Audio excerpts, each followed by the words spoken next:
Hello, everybody, and welcome to another episode of Exorcise Your Rights. And today we have a really special treat. We are here with the ladies behind Under Her Eye, a women in horror poetry showcase. And we, in this readership, in this viewership, we all love horror poetry. So I'm here with Lindy Ryan, Jessica McHugh, and Lynne Hansen, some of the leading ladies of horror. So welcome, you guys. I'm so excited to hear about this amazing project, which is number 2. Thank you for having us. There might be a number 3. I don't know. We'll find out. Yeah. So go ahead and introduce yourselves real quick. Lindy, can I start with you? Because you're kind of like the ringleader of all of this. Oh, yes. I am the co-editor of Under Her Eye, joined by Lee Murray, of course, who's phenomenal and not on the panel today. And I'm also the publisher at Black Spot Books, so I get to do a little double duty in Under Her Eye with helping Lee edit as well as helping readers get the book. Awesome. Awesome. Jessica, how about you? Hi, everyone. I'm Jessica McHugh. I'm one of the featured poets in this anthology, and I'm so excited to be here. I'm a huge fan of horror poetry. I'm also a twice nominated Bram Stoker Award poet, creator, artiste, and I just had a collection recently come out called The Quiet Ways I Destroy You, which is horror blackout poetry made from Little Women. Nice, nice. And Lynn.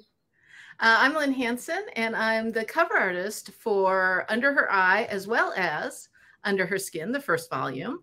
And I have done covers for everyone from like Jonathan Mayberry, Weird Tales magazine. I got to do the 125th anniversary edition of Dracula.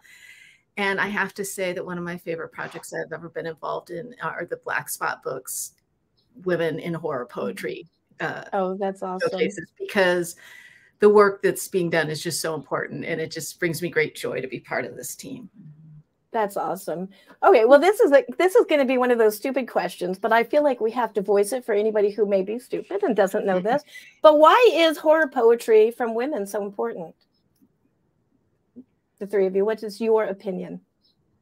I mean, I think it's giving voice to the voiceless in a lot of cases. Also, just kind of opening up areas of women's lives that perhaps don't get enough light shown on them, or in this case, darkness shown on them, perhaps a little bit, and just gives people a better grasp at what we're going through and some of the things that we try to kind of keep hidden, and really kind of putting those out in the forefront. And I think horror is the greatest genre to do that. Yeah, spoken like a true featured poet. Yes.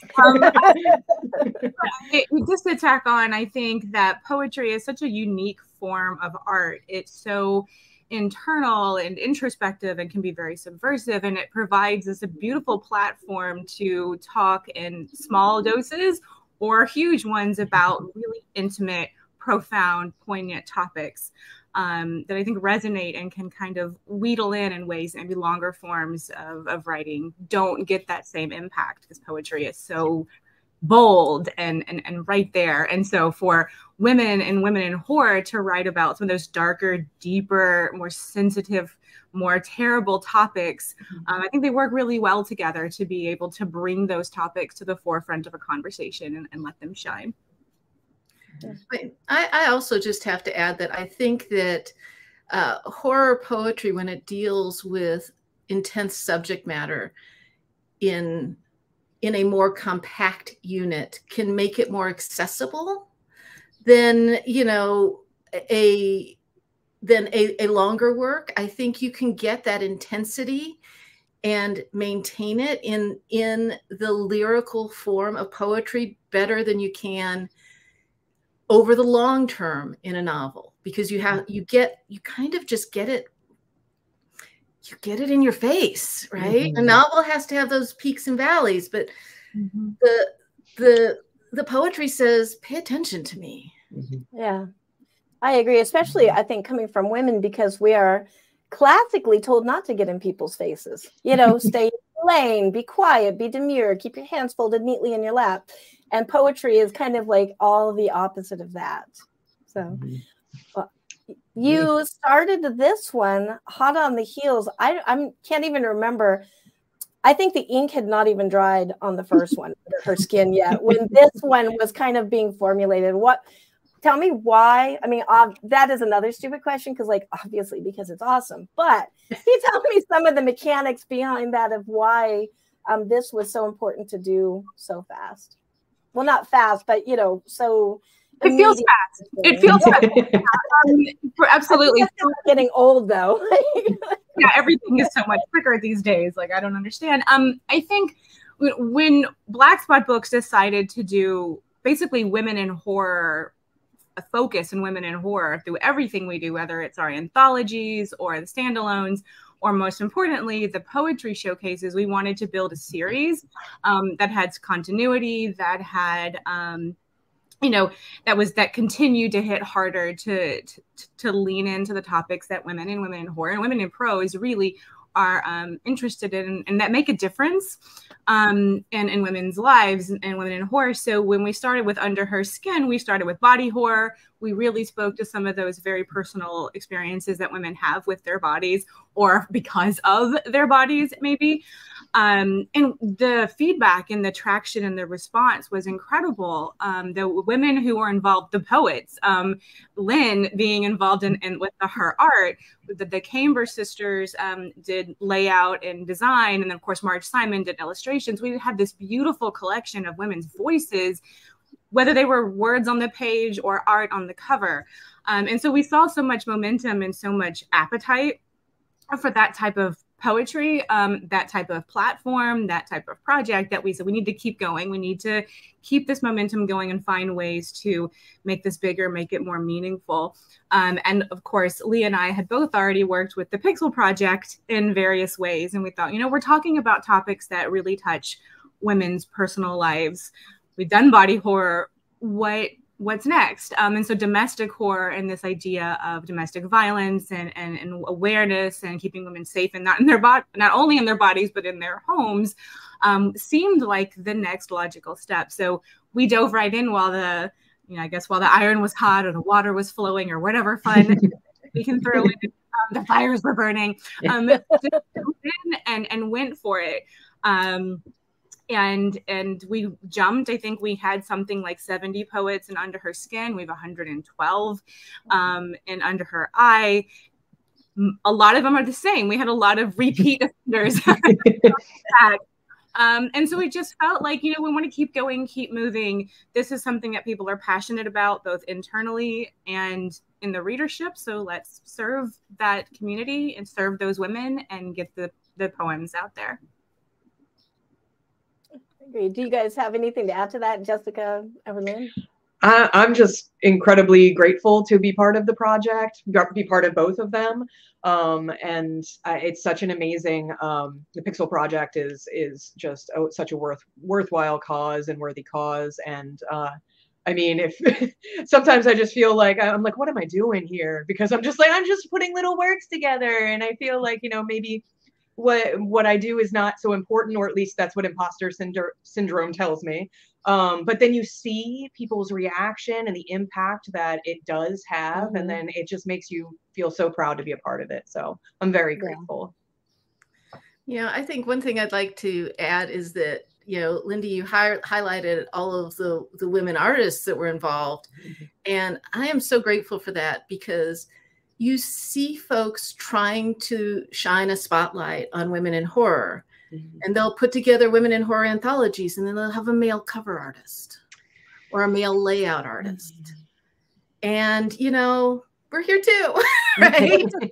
And so I'm just so grateful, because it's very, very near and dear to my heart. Both anthologies, and to be able to be part of that and to be able to help connect more people with these amazing poets is just, it's a dream. So that's awesome. Well, I'm glad you brought up the Pixel Project, because I guess Regina will be mad at me if I don't insert this here, that they are celebrating their 10th anniversary and that they have the auction, the fundraising right now. So everybody go to the links in the description and buy, because there's a lot of great things left over right now. And as well as the link to this book and the first one, Under Her Skin. Both those links are in the description, so you can find them. There are no excuses, people. There are no excuses. So tell me about what are some of the challenges for your involvement with this book, like each of you. I know you're coming at it from different perspectives. You've got the publisher, the poet, and the artist, the cover artist. What are some of the special challenges that you had into putting your work into this? Or were there?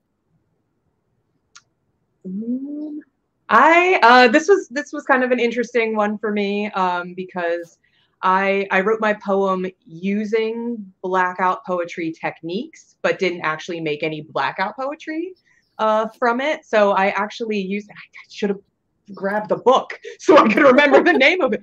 It totally has left my mind, but it's like a 1946 woman written novel. And I had never heard of it before. I had just picked it up from our local used bookstore. And I honestly, like, every page I turned to was just all these like poignant descriptive phrases. And I just kept seeing little things pop out, and I just started writing them down. And then by the end, I was just like, my God, like this, I somehow found exactly what I wanted to say, you know, using another woman's words, so to speak, obviously mixed around in all different ways. But I formed like such a strong connection with that text that I've completely forgotten the name of the book of. So I'm so sorry. I'll have to send you like an email once I look it up. You can put it like the notes or something. Yeah, it'll be in parentheses. This is the name of that book. By the way, so sorry. Totally love me. But which I don't do that very often, write a poem in that way. But for something about when I was holding this book, it just really spoke to me and really resonated with me, finding, because I think domestic horror is an interesting angle to go to if you don't have a lot of firsthand experience in that. You know, luckily I do not have a huge amount. But I certainly have a lot of experience in men trying to keep me in a cage, and feeling like I am being reined in and kept small. And is very much in my poem. I use imagery of like firefly in a jar kind of thing, and that really was my experience in being in relationships where I felt like I was being diminished constantly. So I kind of followed that thread. So it was interesting. It was a challenge for sure, but you know, I was so proud to be able to come up with something that I really loved. I'm gonna look up that book. I feel so awful. Look in the descriptions. The name of that book will be in the description. How about other of you? Lynn, I'm going to let you talk because there's no challenges with putting together a project like this whatsoever. Well, I think so after we did Under Her Eye, and he said, I want to do a second volume. And I know the theme is going to be domestic violence. I'm not even sure what the title is going to be yet, but just go. And that's like my dream kind of project. But there's also that challenge. You're like, what if I make something that they don't like? Because I'm not really sure. And I worked, and having the first book was a huge help because I knew that I wanted to continue that same vibe. I loved the typography that the designers did on it. I wanted to make sure that there was that space for that, and that it still felt that you got that sense of emotion. And so for Under Her Eye, I started working with it, and I thought, well, maybe, I want something that really contrasts, because the other challenge that you have when you work in a series is you want it to look like part of the series, but not have people confuse the books in the series, right? Mm-hmm. So I knew I wanted to work with a really different color palette. And so what I ended up doing, I'm going to show you because I'm actually wearing the kimono based on the book cover. So here, let's see. I wonder if this will work better. I'm not sure. Can you tell me if you can see the cover, kind of? Can we see? Oh, yeah. Oh, yeah. We can see the It cover. is there. That's awesome. so beautiful. So cool. So blue, and the big difference between this cover and the first cover, because this book, so you look at her and she's looking straight at you, and she's got this purplish, beautiful, tragic bruise under her eye.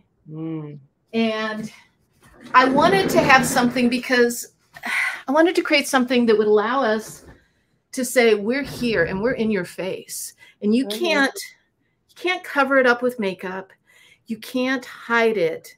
I'm looking at you, and this is what happens. And so when I did this piece, because I thought, how do you represent domestic violence without, and still make it without dramatizing it, and without being like so off-putting, right? Because it's something people don't like to think about. So how do we make it so that people still want to buy this book? And I realized that it's about the empowerment of it. I am still here. When I'm looking at you with this under my eye, I am still here, and you must pay attention to me. You must pay attention to all of these voices that are speaking in this book. And so I sent the cover, and I said, Lindy, I think maybe it's called Under Her Eye. And Lindy said, we were talking about that. Oh my goodness, that is so hilarious. That's so cool. That is so funny. So and so it was just a delight, because when you get that kind of synergy, it made me feel really good to know that we were kind of on the same page, you know. And so it's just been it's just been a delight, and I can't wait for the potential to maybe do another one someday. Looking at Lindy, I want Lindy to talk about any special challenges she didn't have with this, but also that is going to be my next question, so be prepared, is what's coming next? Well, as I said, there's no challenges with putting together a poetry anthology with 112 women from all over the world, and artists, designers, and no challenges. What actually has been an interesting, I don't want to use the word challenge, but an interesting experience working. There's a lot of very accomplished, very amazing cooks in this kitchen as we work, especially with the Pixel team, who are absolutely phenomenal at promoting and bringing awareness about the project and about, the Pixel project, and kind of really ramping that up. Is so many of the contributors, the poets in this anthology, are survivors of, or have experienced firsthand, have daughters currently in abuse, domestically violent situations. It's been very, I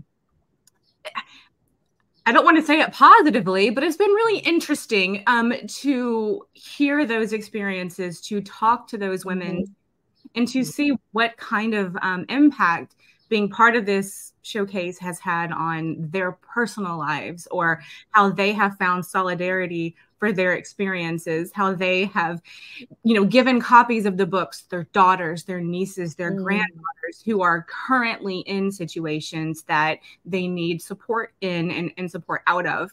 And so working with the Pixel Project has been especially critical. I think Becky Spratford, in her review for Librarian's Journal, or for Booklist, I'm sorry, I'm with Jess. We've forgotten titles of things today. Having a book on the shelf can literally save someone's life, because in the back of the book are resources. No matter where you are in the world, here are some resources. It's amazing. Some next steps. And we were trying to be a little bit considerate about adding those resources in the back of a book like this, so maybe people who are in situations where they're not able to outreach as obviously can have something to go to. But having those conversations with the poets involved and hearing their stories, and as we go through promotions, making sure that we are sensitive to people's personal situations, and that we are talking correctly about issues and putting them in context of culture and geography. It's not a good thing, but it is a great thing to be able to understand and to develop your own knowledge, and where you can make an impact and where you might be able to help someone. So I think that's been a positive outcome it's a challenge. It's horrible to experience and go through and hear, but knowing that you're able to do a little bit to help someone who needs it or provide a piece of support to someone down the road is a really good feeling. And that's, I think, exactly what this showcase series is really all about, ultimately, and specifically with Under Her Eye. That's fantastic. And then as a disclosure, whatever, I'll say I am a survivor. And so that's one of the reasons why I do work with the Pixel Project so much, is because of that. But when it's a project like that allows women to voice that, where I might not just come up to any of you and say, oh, yeah, you know, back in such and such date, these things happen. But having the book is the conversation starter. And then again, like you said about the resources, I think every book they put out, they try to have the resources in the back. So a woman who may be in that situation and may not know where to go or what access she has, it's in the book in a very discreet way so it's not like, oh, you know who you should call? Let me tell you, you know, that's not probably going to go over so well. So I'm really pleased to see their work is kind of continuing and you guys continuing it to help them as assisting with that, because it is really important.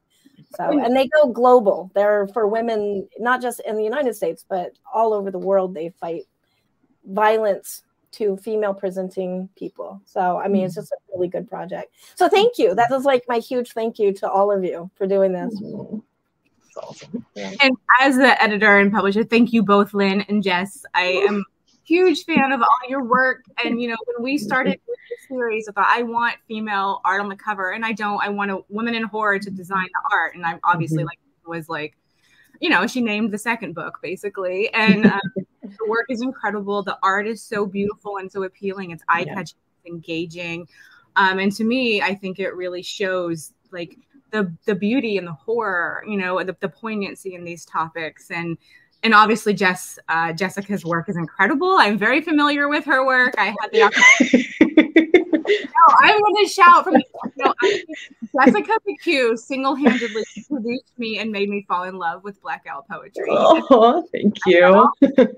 Which have Lynne Hansen art on the covers.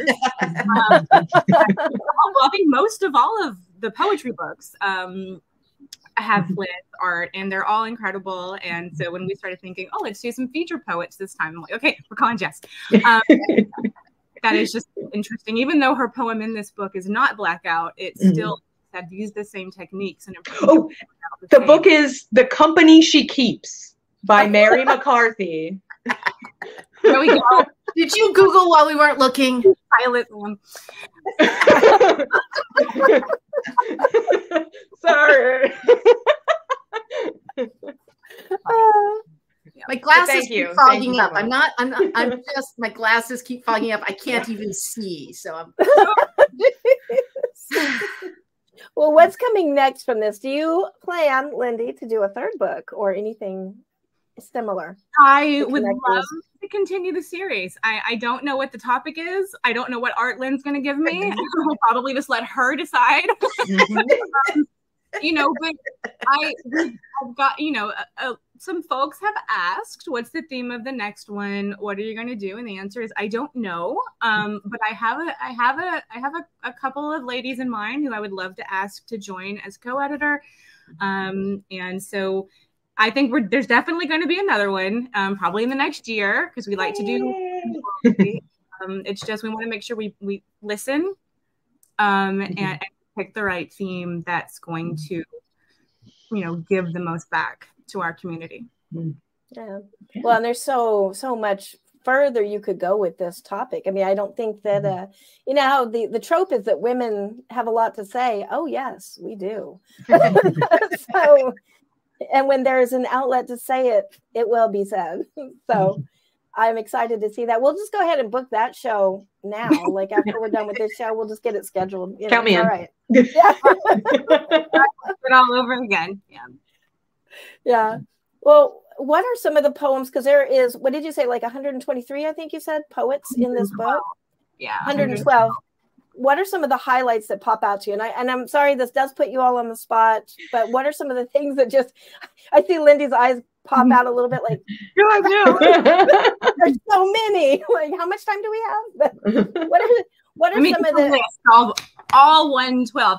You know, yeah, Lee Murray is meant to be the most patient woman in the world, especially to put up with me as much as she has unfortunately been tasked with over the past year between working she on loves it. I'll say she loves it. We worked on Unquiet Spirits with you, Angela. We worked on Under Eye. We've done a lot of stuff, other things. So she's incredibly patient. We had hundreds and hundreds of submissions. And since it's a charity project, there are some financial limitations and logistical limitations to keep in mind. So we were like, oh my God, what do we do? How do we choose? Because really, there wasn't a lot to turn away. There were so many powerful poems, so many voices, so many women. And you don't want to say no to any of that. But we have to, because that's part of the part of the shtick of being an editor.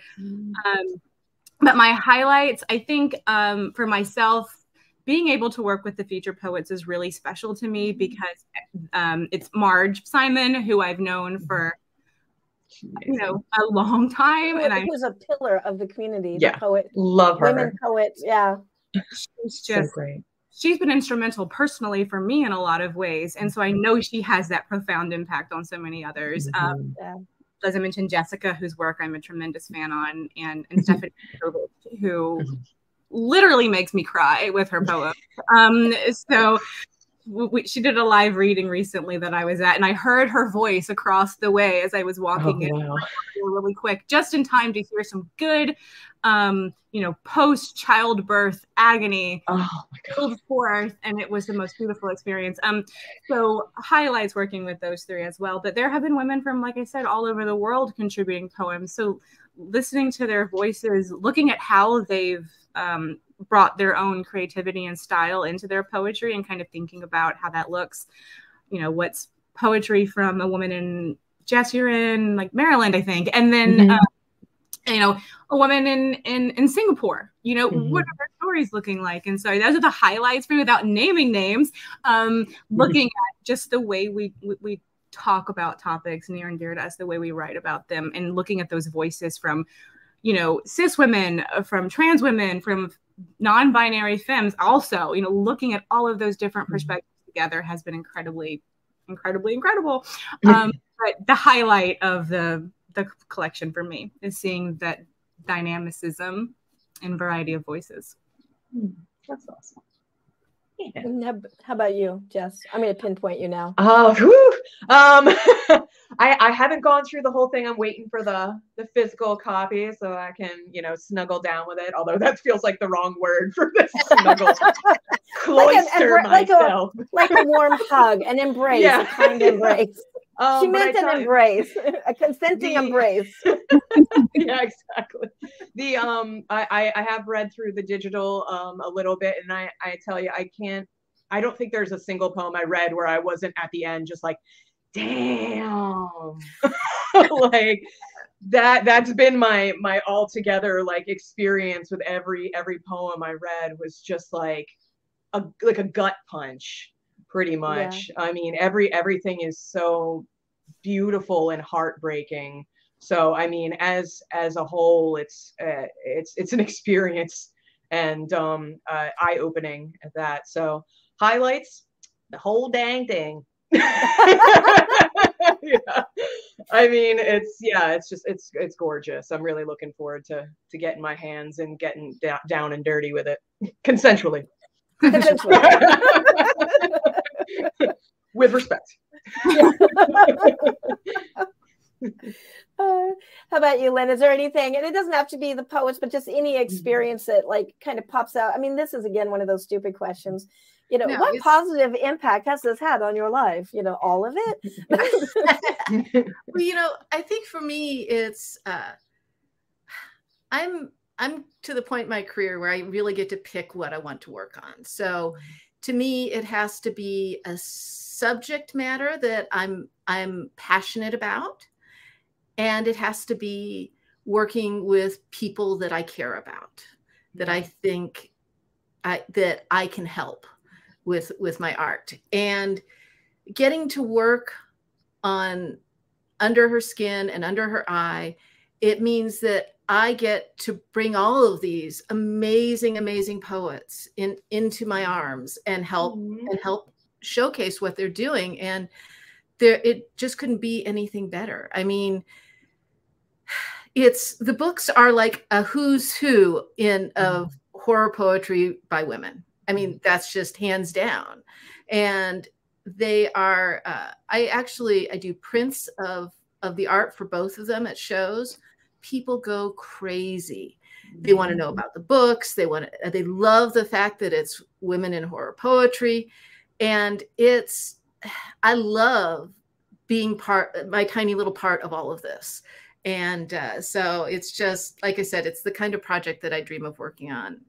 So I like how she says a tiny little part. I know. Literally the face of it, Lynn. You're the face of the entire project. Who cares if there's art if there's not amazing writing underneath that? I would argue that I would just buy the print without the book behind it, but I have seen people buy both of, or orders coming in for both of these books that are art-driven purchases, and I am 100% fine with that. Honestly, if you want to buy Under Her Eye just for Lynn's beautiful art, do it. You know what? The Pixel Project is still going to reap the benefit of that purchase, and some woman somewhere is going to get a resource because of that purchase. And I think that is really exciting about Under Her Eye. It is a charity project, and the vast majority of contributors and artists and typesetters and all those folks have donated their time and energy into this project. And so we're able to give all of that money back to the Pixel Project and keep funneling what we can of funds to them to keep them going and keep them supporting women across the world. And that to me is the most important thing about this. And it is, someone said a who's who, Lynn said a who's who women, they're all here. All of those brilliant, beautiful voices are here. And so if you're not familiar with horror poetry or women in horror poetry or just dabbling, these types of showcases are kind of, they're the anthologies of horror poetry. You get to meet and discover new art, new poets and new voices, and just read in small chunks, because I think this is a tough read, as Jess pointed out. Ration yourself, pace yourself. There's 112 poems, maybe because editing for Lee and myself, I was like, I gotta take a breath because it gets to be heavy, really heavy. And then you think, these are 112 women who have gone through this. How many more? How many more? More. In fact, this most recent statistic is 1 in 4 women experience domestic violence. So this is not lip service. This is a real and very important issue. So pick up the book for the sample, pick up the book for Lynn's art, pick up the book for Jessica's non-blackout. Whatever you need. As Becky says, this book could literally save someone's life, and we all believe that, and we all champion. Yeah. Well, thank you so much for doing this, all of you, and all of the poets that are not on this screen right now that have contributed to it, and anybody doing anything for this type of project, whether it's for the Pixel Project or another project like this, because I feel like our society allows domestic violence in some ways, and speaking specifically of like the United States, but really the world. I mean, women are told to be quiet and to be good and to be strong and to be the pillar that everybody depends on, and stiff upper lip and, bite back the tears and hold back the words and all of that stuff, because you don't want to make other people sad. Oh my gosh, keep your sadness down. So this type of project is the voice for the women that have not yet learned, or maybe don't want to write poetry, or, whatever. So thank you, all of you, for doing this. Thank you for having us. Yeah. My last question is, what have each of you got coming out personally? I mean, we know there's going to be a book 3 of this, but, other than that, what have each of you have coming out, and where can we find you? I mean, links will be in the description, but... I am trying to think of what I'm doing. Bunch of stuff. I do have a novel coming out next year, a horror novel called Witches in the Warren, and it's the 3rd book in my gardening guidebooks trilogy. So that's gonna be a lot of fun. I have a bunch of poetry coming out in places. I can't remember if I'm allowed to say all the places. Lindy, tell me.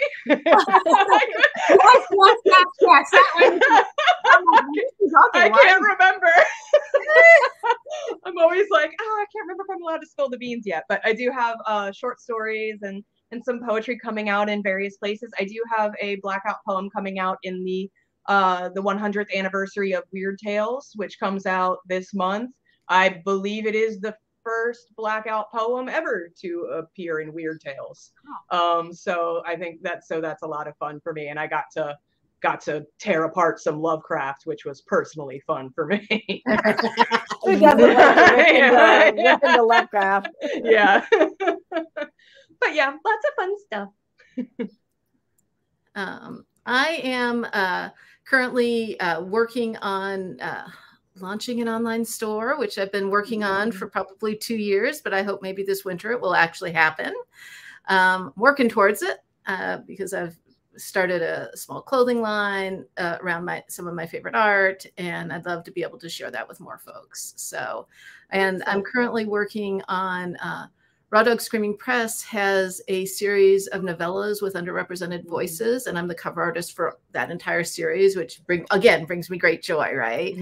So, and I have just a ton of amazing publishers and authors that I'm working with over the next, I'm booked out currently through March of this year. Oh, wow. And right now it's October. So I have, I love that every morning I get to wake up and read amazing books and then create art that helps other people find the books that I love.